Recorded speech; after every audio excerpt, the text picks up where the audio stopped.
Olá, sou a Audrey e eu vim abordar o texto Édipo Rei de Sófocles.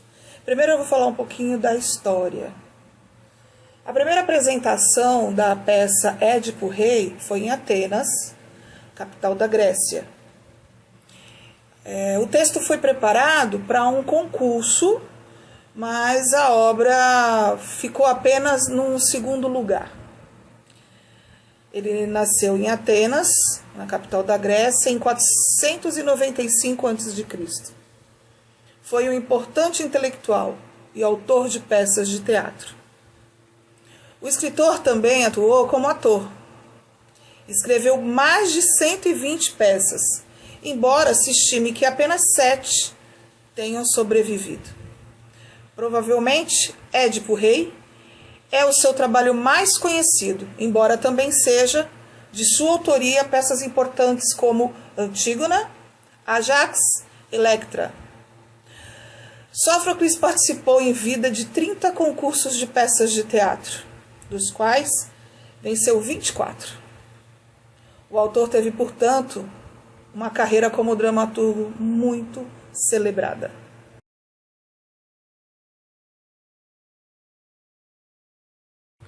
Significa o de pés inchados. O nome era compatível com a história, porque o menino havia tido os pés perfurados para ser pendurado numa árvore. A ideia original era que as feras o devorassem.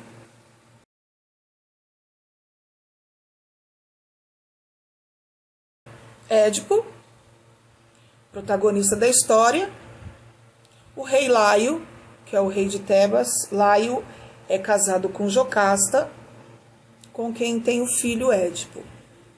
Rainha Jocasta, que é a mãe biológica de Édipo. Camponês, que recebe as ordens do rei Laio para abandonar o menino na floresta. Políbio, rei do Corinto, que adota o Édipo bebê e o cria como se fosse filho.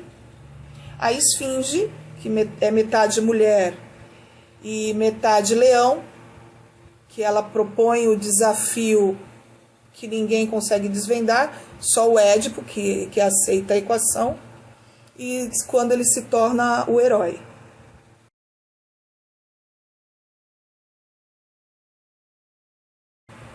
O texto que mais me chama a atenção é o drama, né?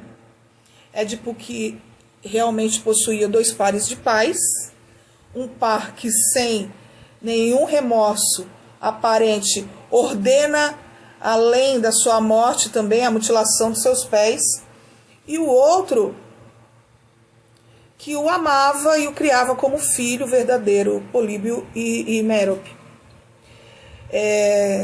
Disseram os reis do Corinto que esses eram os reis do Corinto. Quando questionados pelo filho, a resposta deles também pode ser vista como uma representação mítica da dúvida, né?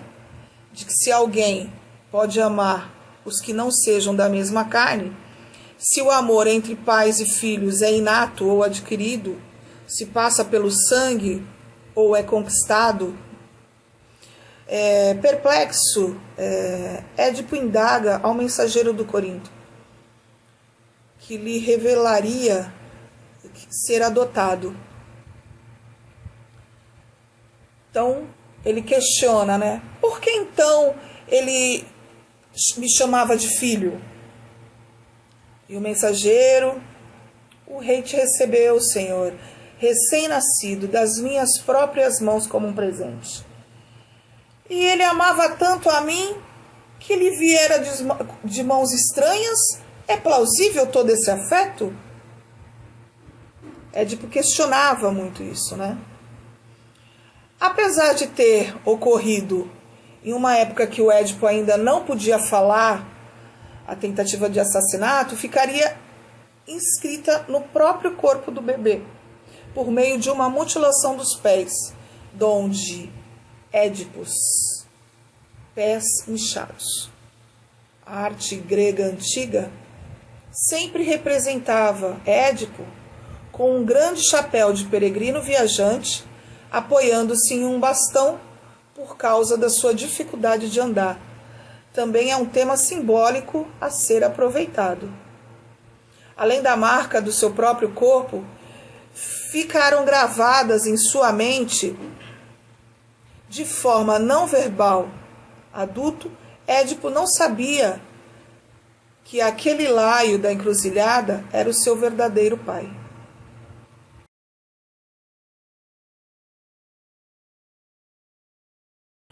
O protagonista Édipo é condenado à morte quando ainda era um bebê. Seu pai, o rei Laio, havia ouvido de um oráculo de Delfos que o filho, algum dia, o mataria e desposaria da sua própria mãe, a rainha Jocasta.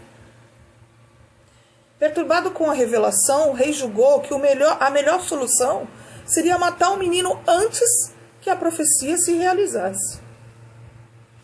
Diante da decisão, um pastor é convocado pelo rei para levar Édipo, que teria os pés amarrados, e seria deixado pendurado numa árvore até ser atacado pelas feras.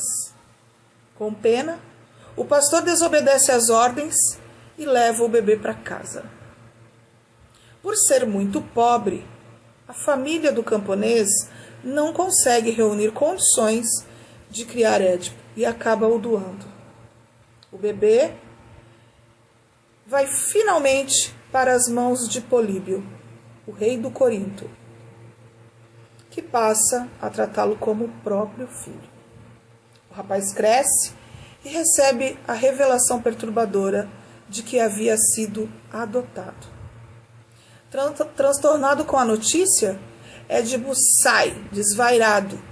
Na ocasião, encontra numa encruzilhada com o pai biológico, que desconhecia, e com mais alguns acompanhantes. Furioso, tem um surto de raiva e acaba matando aquelas pessoas. É desse modo que a primeira parte da profecia se realiza. O filho mata o próprio pai. Quando chega a Tebas, a sua cidade natal, Édipo depara-se com uma esfinge que propunha um desafio, até então nunca solucionado. Que criatura pela manhã tem os 4 pés, ao meio-dia tem 2 e à tarde 3? Édipo, o único a desvendar o enigma, a resposta para a questão da esfinge era o ser humano, que engatinha com 4 pés quando bebê, anda sobre 2 quando é adulto e alcança 3 pernas quando envelhece. As 2 que já carrega, mais a bengala. Por ter resolvido a questão colocada pela esfinge, Édipo é considerado um herói e é declarado o novo rei de Tebas, casando-se com a própria mãe e concretizando a segunda parte da profecia. Juntos, Édipo e Jocasta chegam a ter 4 filhos, 2 filhas e 2 filhos. Quando consulta um oráculo, Édipo percebe que o seu destino se concretizou.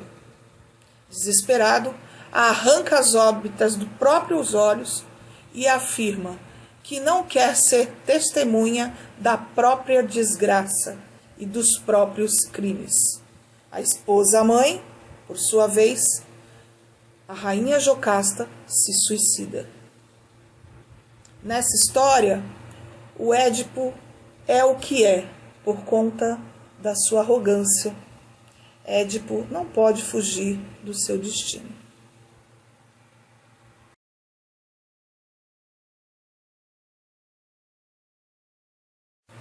O medo, em tempo algum, é proveitoso ao homem. O acaso cego é o senhor inevitável, e ele não tem sequer pressentimento claro de coisa alguma. É mais sensato abandonarmos até onde podemos a fortuna instável. Não deve amedrontar-te, então, o pensamento desta união com tua mãe. Muitos mortais, em sonho, já subiram ao leito materno. Vive melhor, não se prende a tais receios.